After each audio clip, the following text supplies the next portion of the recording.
Hey everybody, this is Talkative Carl back again for another spoiler review, another Christmas movie, and today we'll be discussing the 2018's Benedict Cumberbatch Dr. Seuss's The Grinch. I had to put it in that way because prior to this, we only had like two Grinch movies, the OG one from the 60s and then the Jim Carrey version. Now, the Jim Carrey version is kind of like Batman Robin, so far as like it's so bad it's good kind of situation. And granted, it is Jim Carrey. He usually does turn out a pretty doggone good performance. I'll probably will cover his movie next year, but I want to cover this year the 2018 version with Benedict Cumberbatch. And of course, I just want to put it out there. The very original, still holds up to this day as probably like the best adaptation. As I'm going through this review, I'll let you know why. But yeah, there's each one of these movies is certain aspects about them that I still find appealing. I think a lot of people will find appealing about them. So they're not like hot garbage, even though the Jim Carrey version, the live action, literally kind of looks like hot garbage warmed over with Christmas lights. But that's one thing I gotta give this movie credit for. That this is the most colorful looking movie I've seen. At least one of the most colorful ones. And like the snow, I don't know who were like the artists behind this film. Of course, it was Illumination, but man, they know how to make snow look like freaking snow. It's because when you look in this movie, you see the way the snow is falling, the way the light is reflecting off the snow, whether daytime or nighttime, or even with the Christmas lights illuminating off the snow. It looks like authentic snow. And it's so, because you look at it, the movie overall, the weather looks so crisp. And it's like, it looks like any weather in Chicago, honestly, I won't say any weather, but any time in Chicago during the winter season, the snowfall can easily be like that. It's just, it looks very well done. Give credit where credit's due. You didn't get that much from the original, and you barely got that. There was snow there, but it didn't, because of this. It looks like sludge with Christmas lights. In this studio backdrop. This in Jim Carrey's version looked like. You cannot tell how the atmosphere of it, because it's similar to how like BVS seems like they had the light cut off, and you had to, and the first Suicide Squad movie, it's like nobody bothered to like turn on the light so we can see something, that kind of thing. So and give credit to the Benedict Cumberbatch version. I can not only see everything, but it's just like they dumped colors in this, and I love it. Anyway, this movie is also like narrated by Pharrell, the musical artist, and Kenan Thompson plays like a neighbor to the Grinch, and then you have, what's her name? Rashida Jones. I'm about to say Leslie Jones. This is two different women. Rashida Jones as Cindy Lou, who's mom. And of course, I mean, if you read the Dr. Seuss, How the Grinch Stole Christmas as a kid, or even watched the original animated movie, animated movie, it's kind of like just like a animated short, then like the typical story, it's not that dissimilar to how like Ebenezer Scrooge, but it's kind of like a different variant of that, where it's kind of like this mean, grizzled Grinch, for lack of a better word, just sitting on the top on the mountain near his cave, watching the Who's, and just being unnerved by them, and just like it's just bitter. We see like a scene why he is bitter, and I wouldn't say it doesn't amount to anything, but it's like you don't. It's like, and you know, and you seem like you like starting a sentence and you don't finish it kind of situation. And the Jim Carrey version had kind of the same issue, but not to this degree, where he's like, they try to give a reason. These two versions try to give a reason to why the Grinch hates Christmas, but in your very original one, you barely needed it. Honestly, it's like in such a short amount of time, they managed to cover a very tight story where he is just mean-spirited. He doesn't get Christmas. He got a very narrow view on Christmas, and it's not pleasant at all. And of course, the Who's is doing their thing, but these movies are trying to like give them some agency or layers to the Who's, whereas like in the Jim Carrey version, it's like some kind of play on how commercialism kind of took over like the spirit of Christmas. In this one, it seems like they fall in that same trap like almost any other animated film, where it's like, as I mentioned in my review for Hotel Transylvania, we have like Adam Sandler's Dracula move in a very distinct manner where you can tell everything about this person just about the way he moves. But then future sequels moving forward, they all move in the exact same thing: zigzaggy, fast paced, dangling keys in front of your kid's face, and with no substance, that kind of thing. This one, falls in that same category. You can honestly, it's honestly, it's kind of like a detriment to animation films, or even like TV shows, if they fall in that same. It's like, it's one thing gets popular, almost everything wants to copy that. It's kind of like the way, like, thanks to The Walking Dead, almost for at least a handful of years, you are permeated with zombie crap and different forms of media, whether it's comics or TV shows or movies, and it's like a hell of a lot. And it's like, I think World War Z was like the tipping point at that moment, where it's like where we reach the point where we starting to acknowledge the fact like we're getting a lot of zombie related stuff, even with The Last of Us, and just zombie related stuff. And it's like, it got tiresome, and I think we're just now starting to get away from that. These cartoons are similar fashion. It's like, it was fun for the first couple of times where you get like characters moving about, very fast paced and hyper and everything like that. But if every movie with like majority of the cast of characters doing the exact same thing, it doesn't separate them from the pack.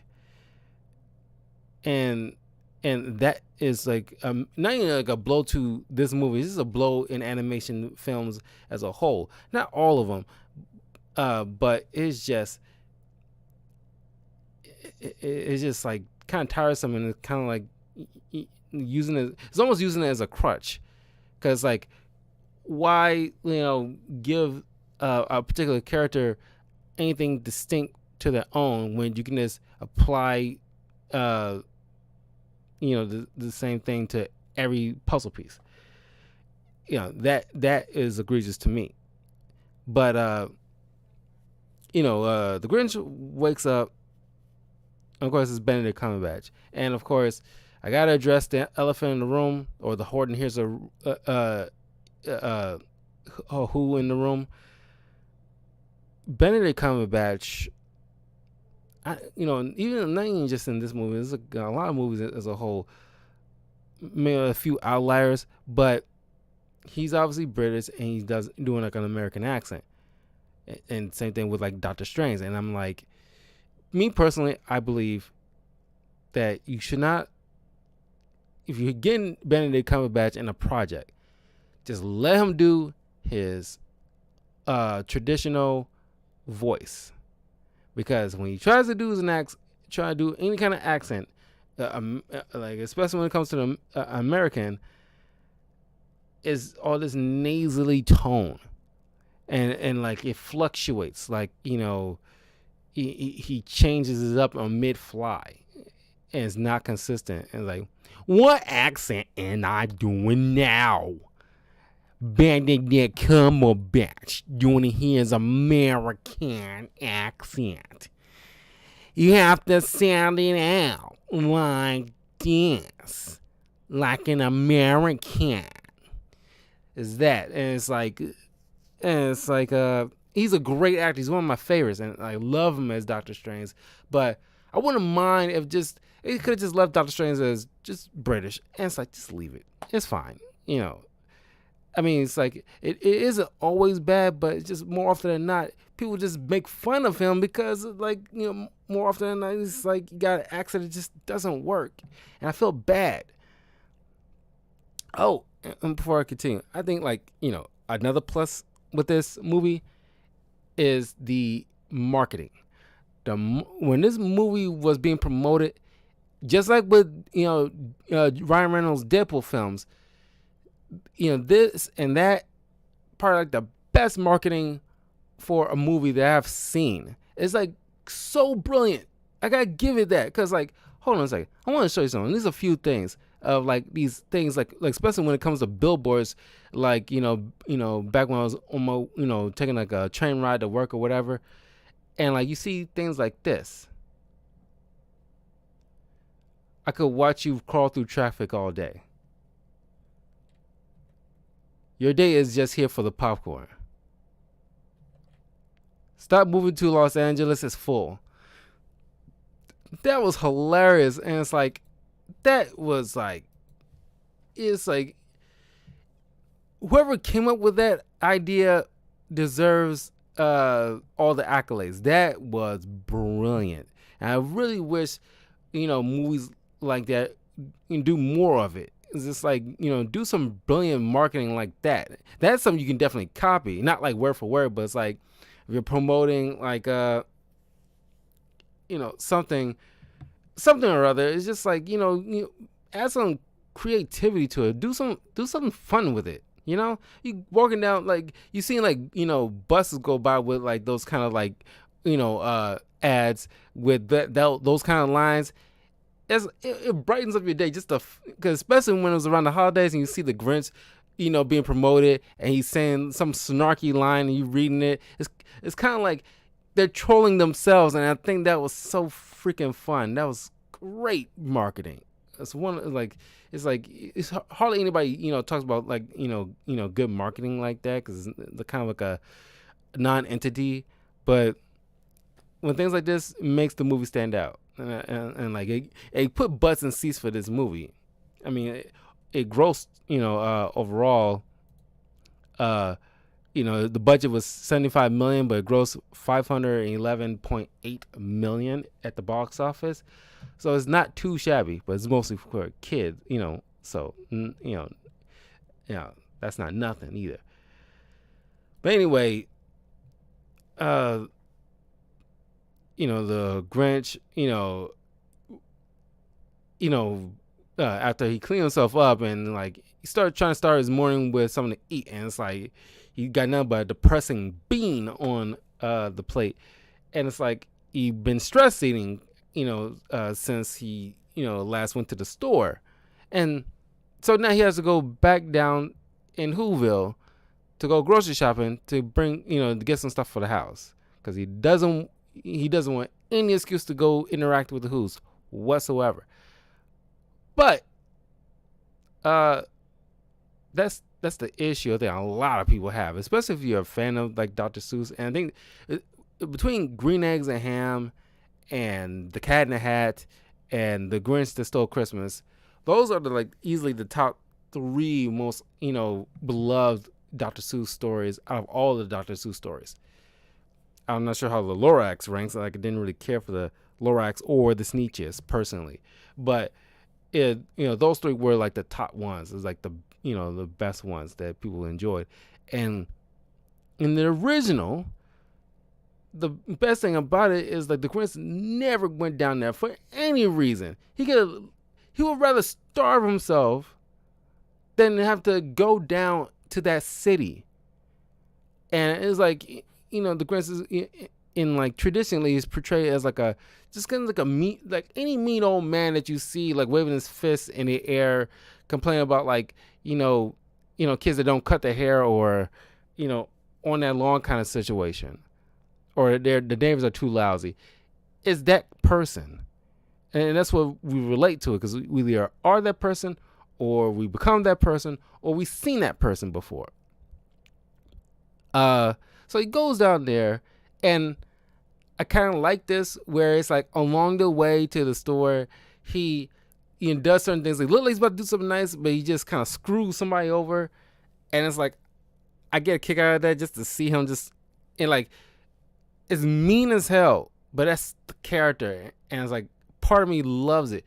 Whereas like, some short who lady, is trying to reach for something, instead of calling like an employee to help or anything like that, the Grinch gets the jar off the top of the shelf. She's just talking about like, oh yeah, are you going to use that? And he puts it back like, no, and puts it away. Just the spitefulness was hilarious. Just the sheer spitefulness. And she's like, well, that's really mean. And he just bumps the shelf and has that thing fall and shatter. And he's like, oh, sugar plums.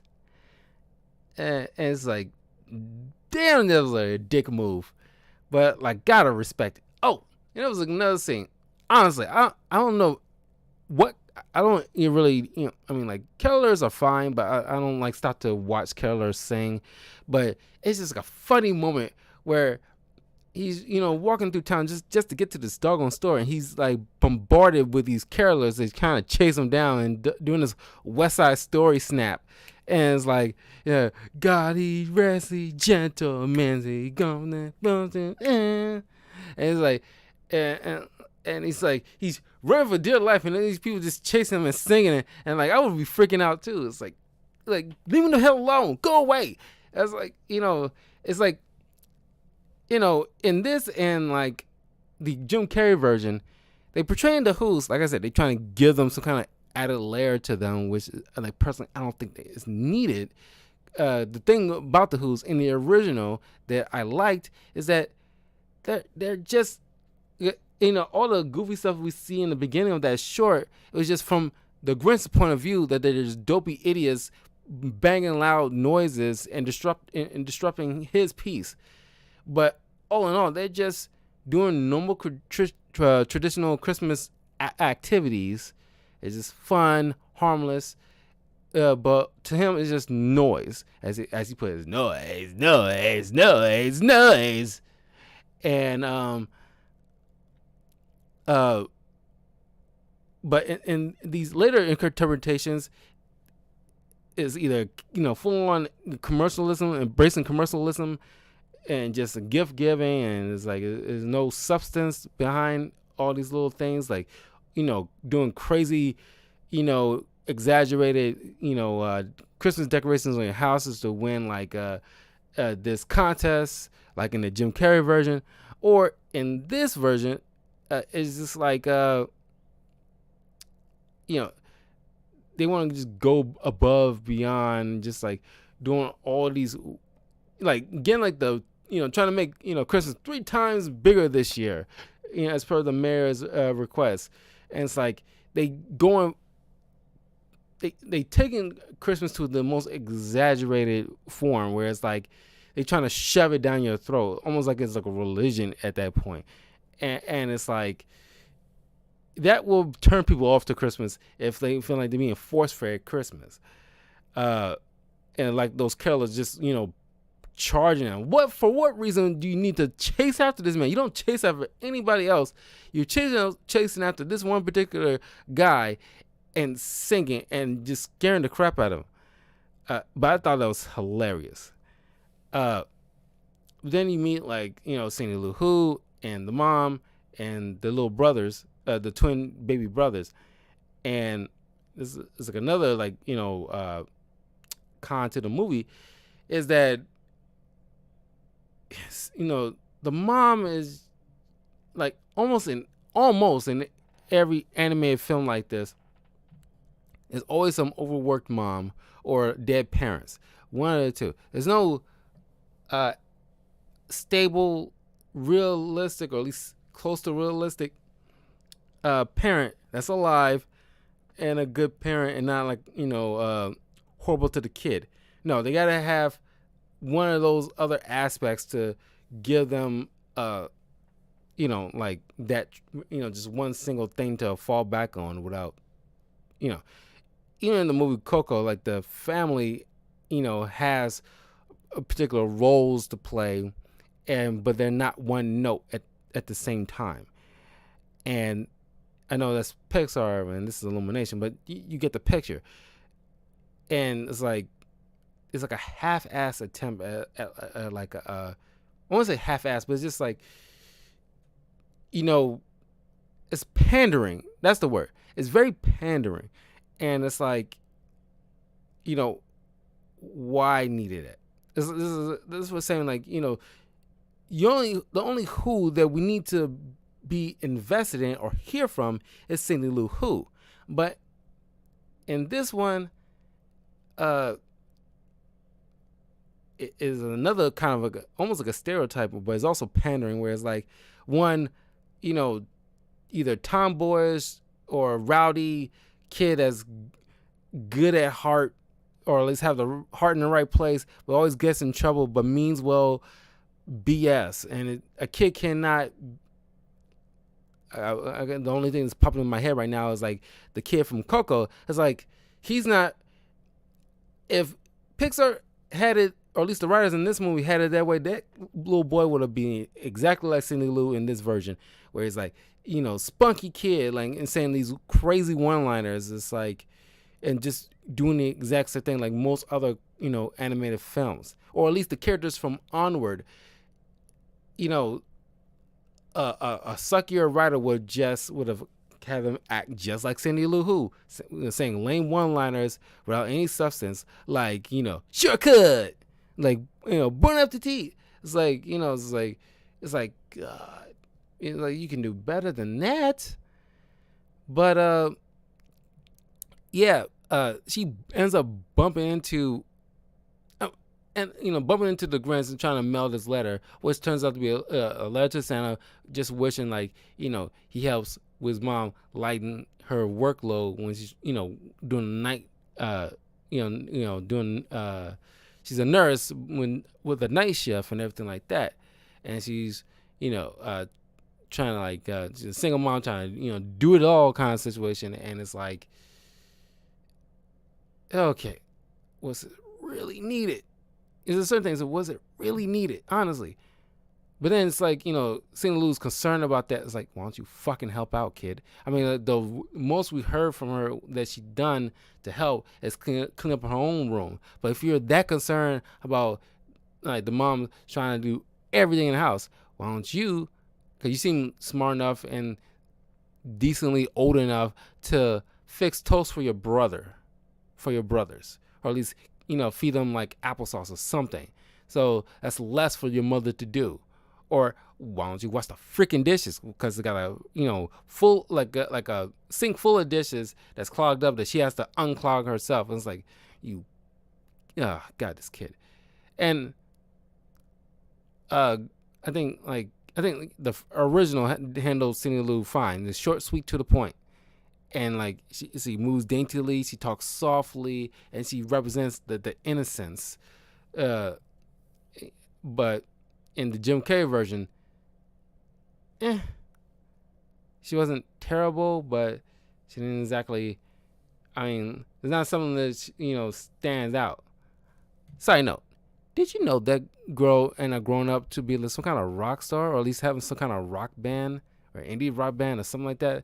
I think I remember like a few years ago, I seen like an image pop up of like where she is like, today. I think it was something on Twitter where I was like where celebrity kids are now kind of situation, and like I clicked on it because it had Cindy Lou Who on plastered on the front of it. I was like, oh, what she's doing these days. I don't know if she's even like is she still acting?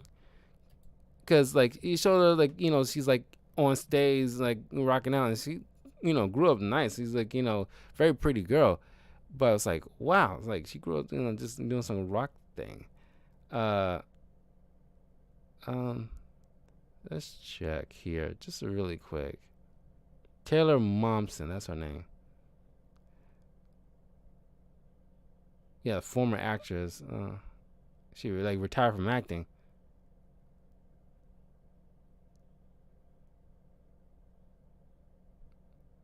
And she was had like a short thing on Gossip Girl. Uh, yeah. So currently, right now, she's a rock musician, for alternative rock, hard rock, and post grunge. Oh, the rock band is the Pretty Reckless, so give her a little, give her songs to listen to, I guess. But like, wow, Cindy Lou Who.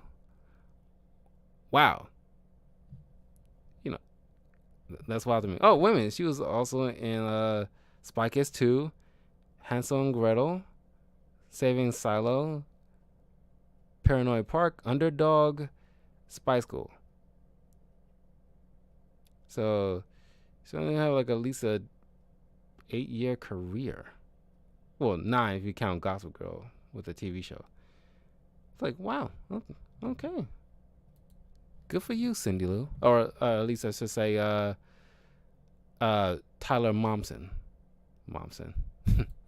Anyway, yeah. But yeah, I mean it's been she had like a moment where she's like,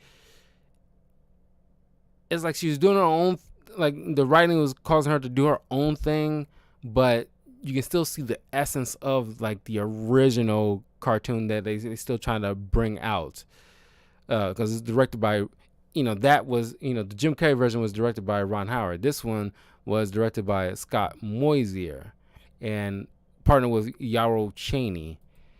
Because it was like the first name guy did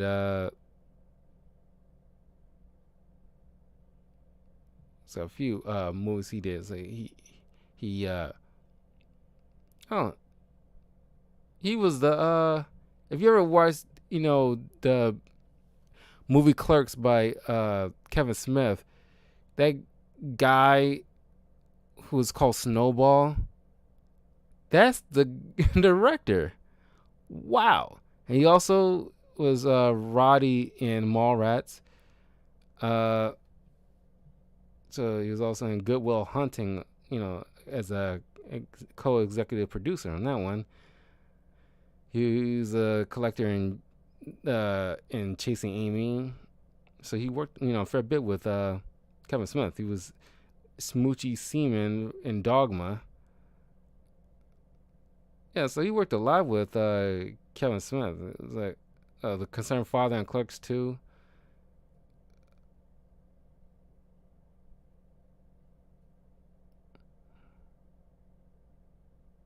So, he done some voices in The Secret Life of Pets too. So, wow. And Yarrow Cheney is like his filmography. Oh, no, he just did like this animation. He worked on Mummies Alive. Wow. Cats Don't Dance. The VFX for Mummies Alive and The Iron Giant. He directed, the first sequel, Life of Pets, and yeah. So, and like, he's like a production designer for Despicable Me 2, The Lorax, Despicable Me 1, Curious George. So yeah, it's like, They did like a fair bit of good quality. So it's like, they, both of these two who co-directed together, like they didn't turn out like a bad product, honestly. But yeah, this is fun facts here. But anyway, where was I? Yeah, it looks like you know, uh, he's telling the Grinch is telling Cindy Lou, like, this, go tell Santa face to face if this letter is so important. Like, this Cindy Lou is like, I won't say she's a nothing character. She serves a purpose, but it's like they didn't give they kind of, I won't say half-assed, it just didn't add nothing to this character. And arguably, like, Cindy Lou is just as important as the Grinch. As a matter of fact, they're the only two important things you have to get right if you're making a Grinch movie or a short. The two biggest things the characters you have to get right is the Grinch and Cindy Lou Who. They are so important. And like, you fell short, like, even in the Jim Carrey Grinch gave Cindy Lou some agency and like and just like give her like hollow words to say. But so he goes off home and of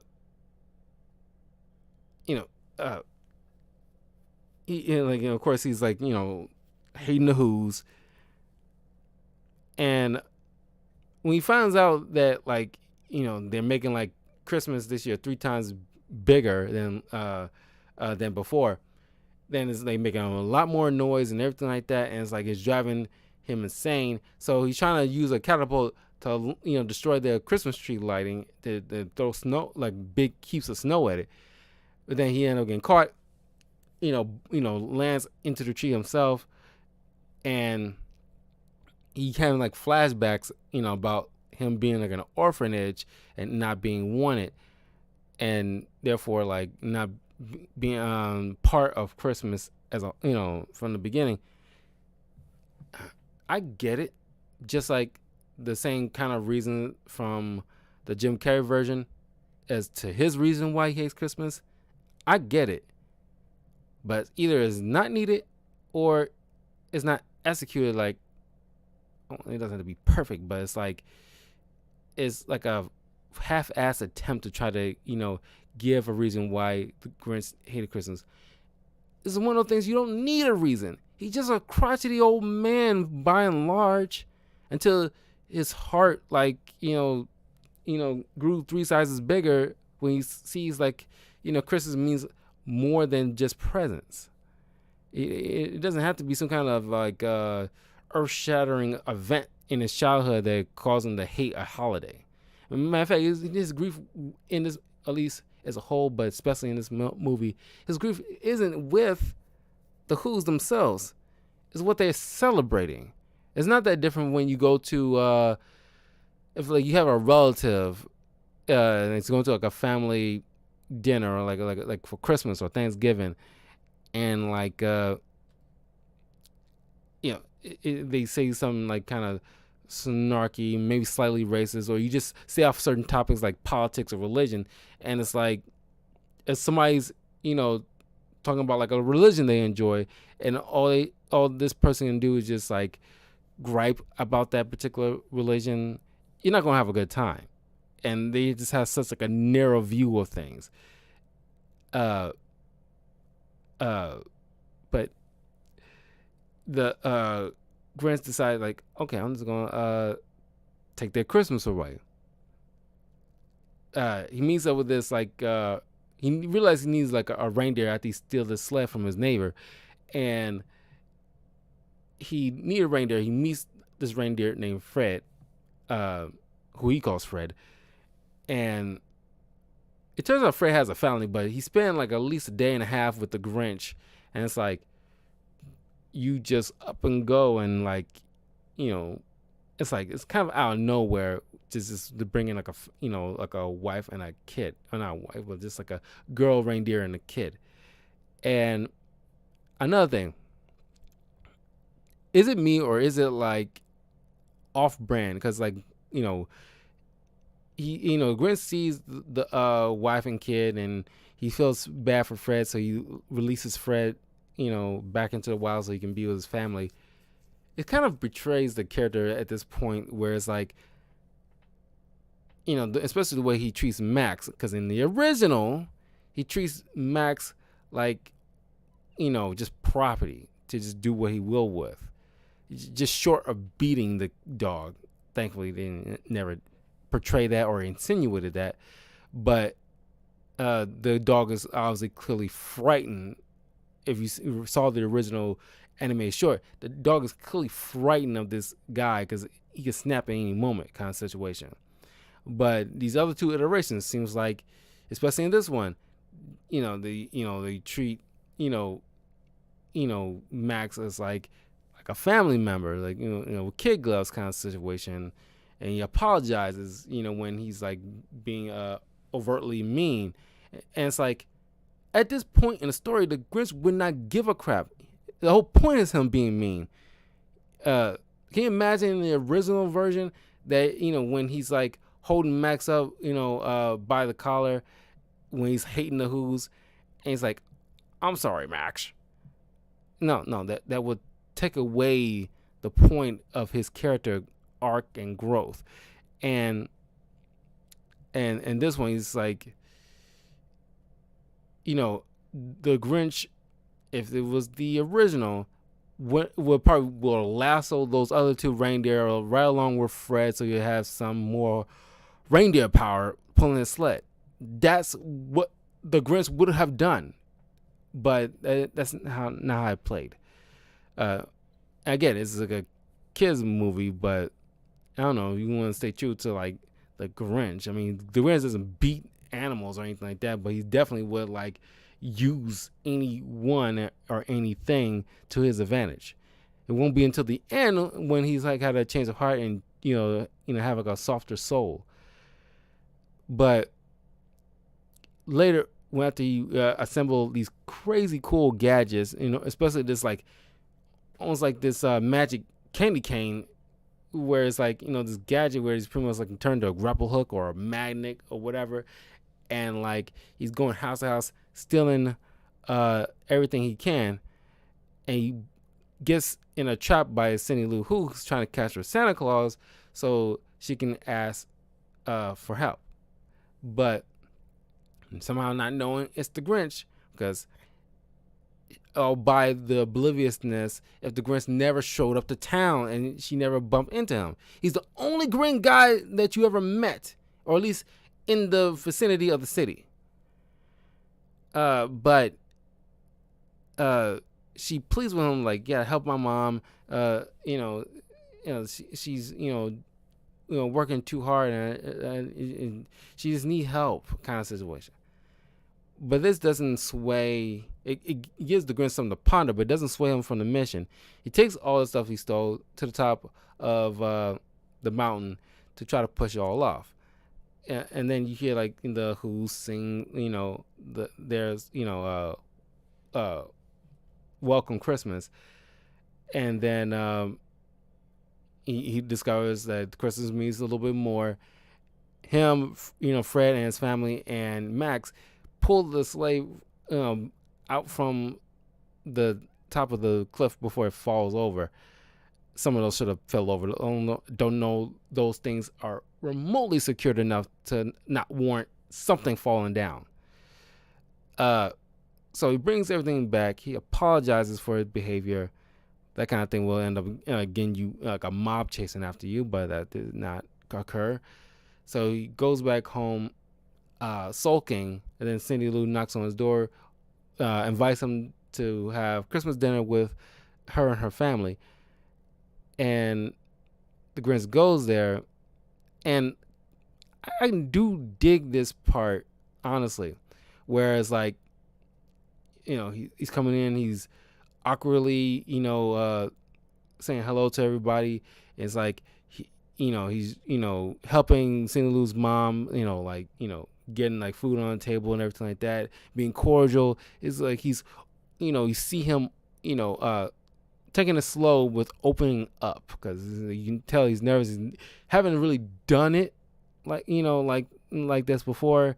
So it's like, I thought this entire scene was, very well orchestrated here. Not orchestrated, but just like well written and very well animated. It's like, very, very brilliantly done.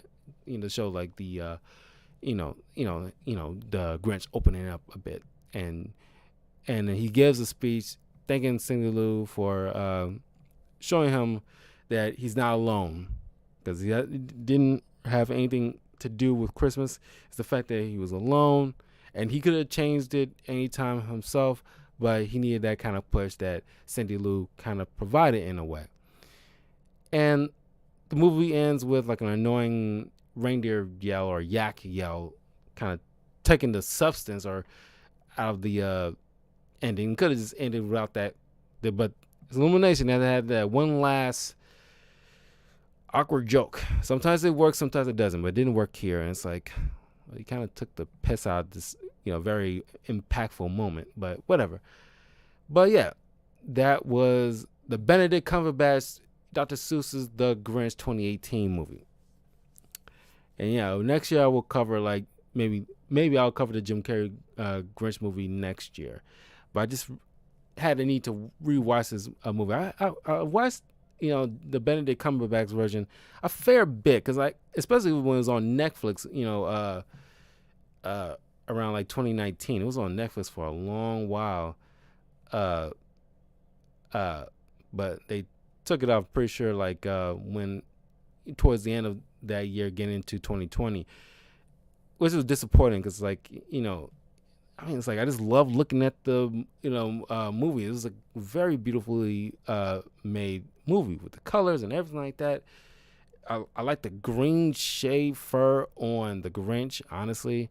And despite the accent, I think it's fun to watch or listen to Benedict Cumberbatch in these kind of roles. I don't know, he's just fun. He is fun, despite the certain criticism I have about the accent. He can do accents, but it's just like, half the time it's just like, But anyway, yeah, let me know what you guys think of this version of the Grinch. Leave a like, comment, subscribe, all that good stuff to Talkative Carl on YouTube, Twitch, Twitter, and Patreon. And of course, definitely check out the Patreon if you want to further support the channel. Click that like button, so YouTube will always, send you our way anytime I have like new videos up for you guys. And yeah, and let me know if y'all have seen this particular version of the Grinch. Let me know your thoughts on this version, and maybe just as a whole of if you've seen the original short and the Jim Carrey version, like how would you rank them, and like, is there certain qualities out of each one that you like, that stood out for you? Please let me know. But anyway, I will see you guys. I want to do a discussion video about a particular X-Men. Don't know if I'm doing it tomorrow, or should I wait till Friday after I do. I probably should wait till Friday, because I want to get back to Pokemon Brilliant Diamond. Cause I got the Forest badge. Or did I get? I think I'm in the city where like the next badge is. But I still got like a bit of ways to go. I need to get back into that. So yeah, Friday, a new discussion video. Also, me reviewing Spider-Man Into the Spider-Verse, as well as I believe Lego Batman is the next Batman thing I want to cover before the year is out. So look forward to that. And I will see you guys soon. Take care and happy holidays.